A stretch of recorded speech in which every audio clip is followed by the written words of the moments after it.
निहायत ही अफसोसनाक, दर्दनाक है और इंसानियत सोज है। हम तमाम ने इसकी मजम्मत की। ये हमारे मुल्क की सालिमियत का मसला है। कोई भी हमारे भारत की सरजमीन पर आकर बाहर से किसी भी इस मुल्क में बसने वाले लोगों की जान को नहीं ले सकता है। और हम देख रहे हैं कि पिछले बरसों से पाकिस्तान से दहशतगर्द हमारे वतन अजीज़ में आकर मासूम लोगों की जानें लेते हैं। मेरे अजीज़ दोस्तों और बुज़ुर्गों, ये ऐसा मसला है कि हम मौजूदा हुकूमत के साथ खड़े हैं और हम उम्मीद करते हैं कि भारत के वज़ीर आज़म जो पाकिस्तान से दहशतगर्द आए और जिन्होंने यहाँ पर आकर हमारे 26 लोगों का कत्ल किया, नरेंद्र मोदी इन जालिमों के खिलाफ एक्शन लेंगे और जिन्होंने अपनी जानों को खोया है उन परिवार के लोगों से वो इंसाफ करेंगे। हम उम्मीद करते हैं कि एक ठोस इक़दाम किया जाएगा ताकि पाकिस्तान दोबारा भारत में किसी भी एक भारत के नागरिक को मारने की कोशिश नहीं करेगा। हम इस मामले में पूरी तरीके से जो हुकूमत इक़दाम या फैसला करेगी हम उसकी तायीद करते हैं और हम इस सरजमीन में खड़े होकर पाकिस्तान के वह ISI के आसिम मुनीर को कहना चाहेंगे जो अपनी तकरीर में एक बकवास अनाप शनाप बातें बके हैं। हम आसिम मुनीर को कहना चाहेंगे कि सन 47 में हमने फैसला ले लिया कि हम भारत को छोड़कर नहीं जाएंगे। हमने जिना के पैगाम को ठुकराया। भारत ही हमारी सरजमीन थी, भारत ही हमारी सरजमीन है और इंशाअल्लाह भारत ही हमारी सरजमीन रहेगा।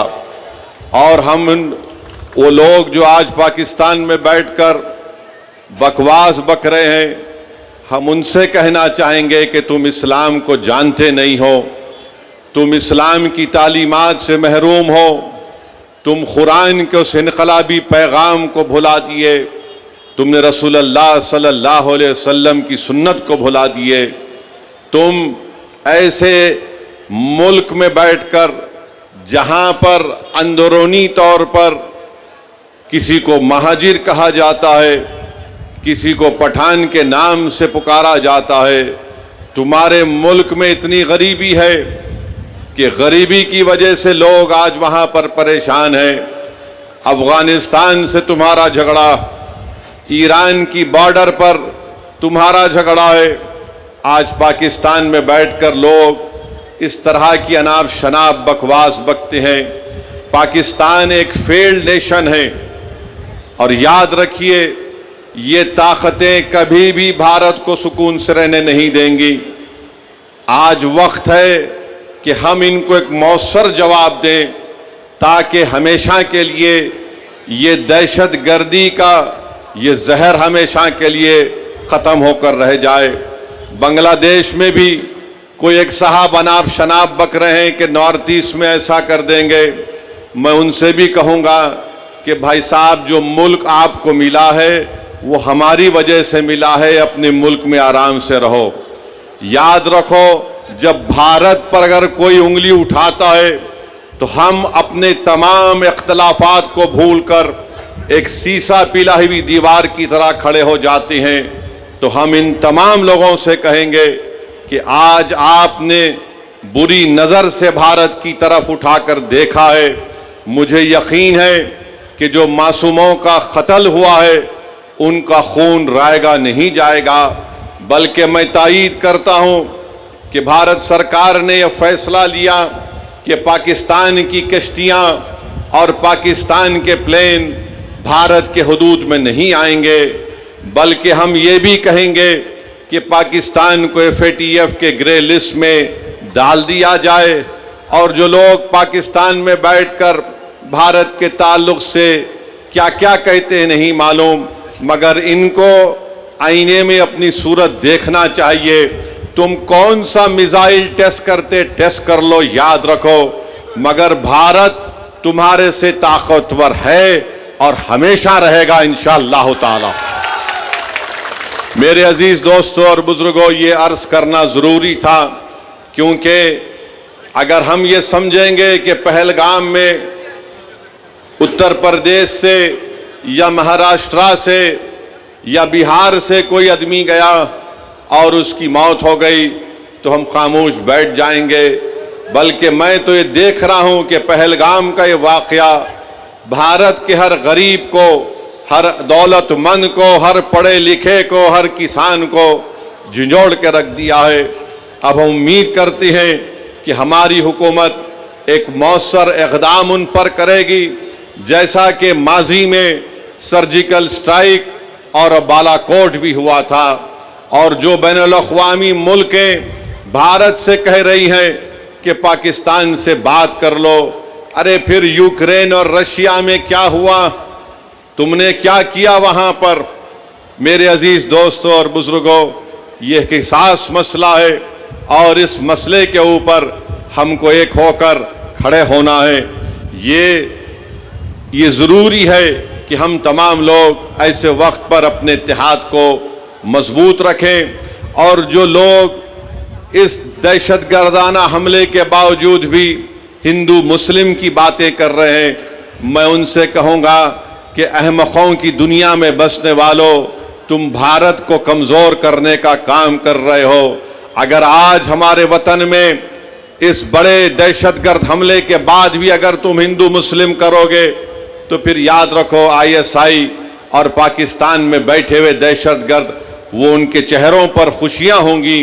तो हम उनसे भी कहेंगे कि तुमको जो कुछ अनाप शनाप बकना है, थोड़े दिन खामोश बैठ जाओ, ताकि हम एक मौसर जवाब दे सकें, ताकि हमेशा के लिए इस देश में दहशतगर्दी का खात्मा हो सके। मेरे अजीज दोस्तों और बुजुर्गों, अब बात मुल्क के अंदर की जो मैं कर रहा हूं वो इस वक्फ कानून के खिलाफ है। आप जानते हैं कि जब पार्लियामेंट में इस बिल को लाया गया, हम तमाम ने इस बिल की मुखालिफत की। फिर इस बिल को कानून बनने से पहले पार्लियामेंट की कमेटी के पास भिजाया गया। हम तमाम ने कमेटी में जितनी मीटिंग्स हुई, उन तमाम मीटिंग में इस बात को बताया कि यह कानून भारत के संविधान और आइन के खिलाफ है।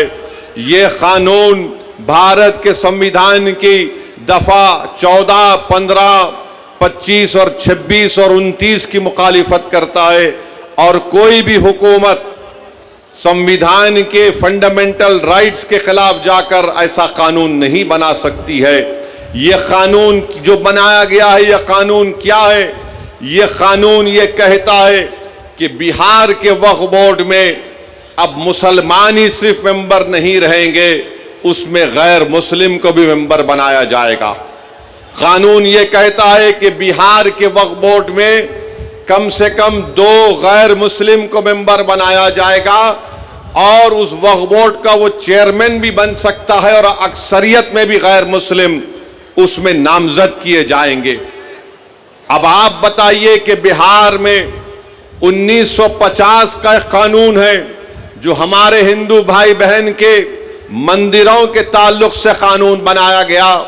वो कानून ये कहता है कि जितने बिहार में हिंदू धर्म के मंदिरें होंगी या उसके एडमिनिस्ट्रेटिव बॉडी होगी, उसमें कोई गैर हिंदू को मेंबर नहीं बनाया जा सकता है। हम नीतीश कुमार से ये पूछना चाहते हैं, चिराग पासवान से पूछना चाहते हैं, जब आपके पास बिहार में कानून है कि आपके मंदिर के बॉडीज में कोई गैर हिंदू मेंबर नहीं बन सकता, तो कैसे बिहार के मुसलमानों के वक्फ बोर्ड में किसी गैर मुस्लिम को आप मेंबर बनाएंगे? बिहार में बोध गाया है, बोध गाया में वहां पर सिर्फ बौद्ध मजहब के और हिंदू धर्म के मानने वाले मेंबर बन सकते हैं। तो फिर आप बिहार में मुसलमानों के वक्फ बोर्ड में कैसे आप किसी गैर मुस्लिम को बनाएंगे?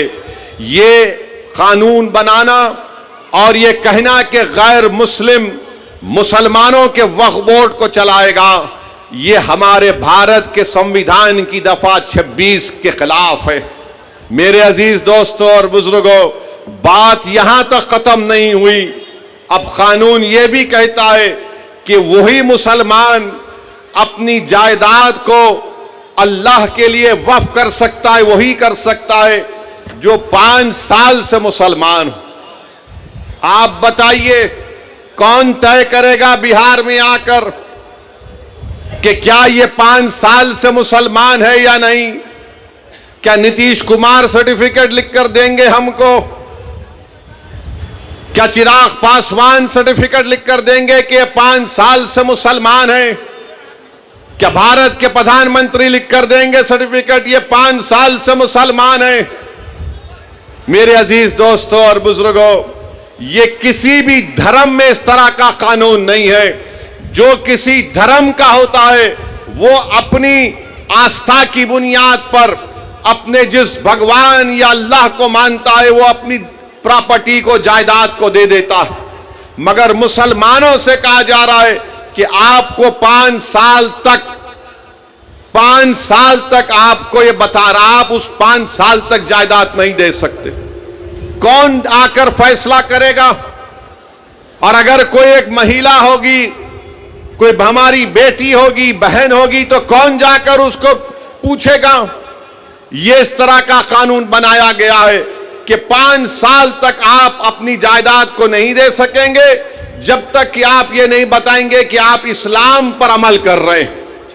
क्या मेरी दाढ़ी नरेंद्र मोदी से बड़ी है तो क्या मैं मुसलमान हो गया? क्या अगर कोई हमारी बहन हिजाब पहनी या नहीं पहनी तो मुसलमान होगी या नहीं होगी? यह गलत कानून बनाया गया।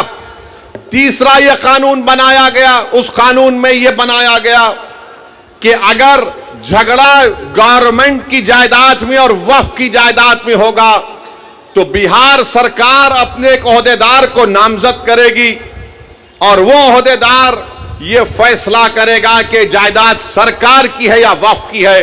अब आप बताइए, अगर सरकार का अफसर होगा वो कभी भी वक्फ बोर्ड के हक में फैसला नहीं करेगा, वो तो नीतीश कुमार और चिराग पासवान और मोदी के हक में फैसला करेगा। वो तो लिख कर दे देगा कि ये जायदाद गवर्नमेंट की है, बिहार वक्फ की नहीं है। इसका उसमें बनाया गया। एक और कानून बनाया गया, उसी में लिखा गया कि 6 महीने के अंदर पूरे जायदादों को पोर्टल पर डालना पड़ेगा। मैं किरण रिजिजू से पूछना चाहता हूं, कहां है तुम्हारा पोर्टल? किधर है तुम्हारा पोर्टल जो तुमने शुरू कर दिया? 6 महीने में करना पड़ेगा। मेरे अजीज दोस्तों और बुजुर्गों, इस कानून में यह कहा गया कि अगर कोई मुसलमान अपनी जायदाद को वक्फ औलाद करना चाहता है, यानी मालिक अल्लाह रहेगा मगर उस जायदाद का फायदा वो कहेगा कि मेरी औलाद को मिलेगा, तो मोदी ने कानून बनाया अगर उस वक्फ करने वाले की जायदाद में वो वक्फ करने से पहले अगर उसकी बेटी होगी तो वो बेटी का हक मार कर नहीं दे सकता है। आप बताइए, हिंदू धर्म में यह कानून है कि जो कोई भी हिंदू अपने विल के जरिए वो अपनी एक पूरी जायदाद को अपनी एक औलाद को दे सकता है, चाहे बेटी हो या बेटा हो, या उनको छोड़कर वो गांव में अपने किसी को दे सकता है। जब वहां पर आप वो सहूलत है तो फिर मुसलमानों को ये आप क्यों कर रहे हैं? मैं अल्लाह के नाम पे वक्फ कर रहा हूं, अपनी औलाद के नाम पे नहीं कर रहा हूं। मैं अल्लाह को मालिक बनाकर कह रहा हूं कि जायदाद का फायदा मेरी औलाद को मिलेगा। तो यानी अगर जिस मुसलमान की बेटी होगी वो अल्लाह के नाम पर वक्फ नहीं कर सकेगा, यह कानून बना दिया गया। यह कानून यह भी बना दिया गया कि अगर ईदगाह होगी, कब्रस्तान होगा, मस्जिद होगी, दरगाह होगा, खानकाह होगी, इमाम बाड़ा होगा, कोई भी कलेक्टर को जाकर यह कह देगा कि इसको वक्फ की जायदाद रजिस्टर मत करिए, ये मस्जिद नहीं है, ये दरगाह नहीं है, ये खानका नहीं है, ये इमाम बाड़ा नहीं है, ये ईदगाह नहीं है, तो कलेक्टर जिस दिन इंक्वायरी ऑर्डर करेगा उस वक्त से वो जायदाद वक्फ नहीं रहेगी। तो कलेक्टर को खाली इंक्वायरी लिखना पड़ेगा, हम अपनी जायदाद से महरूम हो जाएंगे, हम अपनी जायदाद से महरूम हो जाएंगे। और कलेक्टर इंक्वायरी मुकम्मल करने का कोई टाइम नहीं है, कोई वक्त नहीं दिया गया। कलेक्टर सुबह क़यामत तक इंक्वायरी चलते रहेगी, मगर हम तो अपनी दरगाह और मस्जिद से महरूम हो जाएंगे। यह कानून बनाया गया। फिर बीजेपी, नीतीश कुमार की पार्टी के लोग, चिराग पासवान के लोग बोलते कि वक्फ की जायदाद पर कब्जा हो गया, वक्फ की जायदाद को लूट लिया गया। अरे भैया, आपने कानून यह बनाया कि जो वक्फ की जायदाद पर नाजायज तौर पर कब्जा करके 12 साल से बैठा हुआ है, मोदी उसको मालिक बना रहे हैं, बल्कि वो मालिक बन चुका है अभी।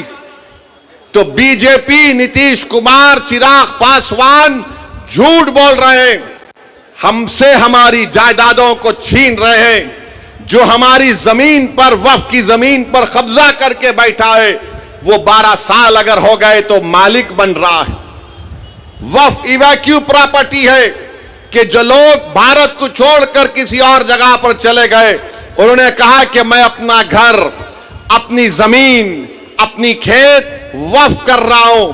तो आज मोदी ने कानून बना दिया कि वक्फ इवैक्यू नहीं होगा, ये गवर्नमेंट उसकी मालिक बनेगी, और गवर्नमेंट उसकी मालिक बन चुकी है। कानून यह बनाया गया कि अगर आसारे खदीमा के तहत मस्जिद होगी, दरगाह होगी, कोई भी चीज होगी जिसमें इबादत होती है, नमाज होती है, फातिहा होती है, तो मोदी कह रहे हैं कि वक्फ मालिक नहीं होगा, आसारे खदीमा होगा, यानी फिर वक्फ हमसे छीन लिया।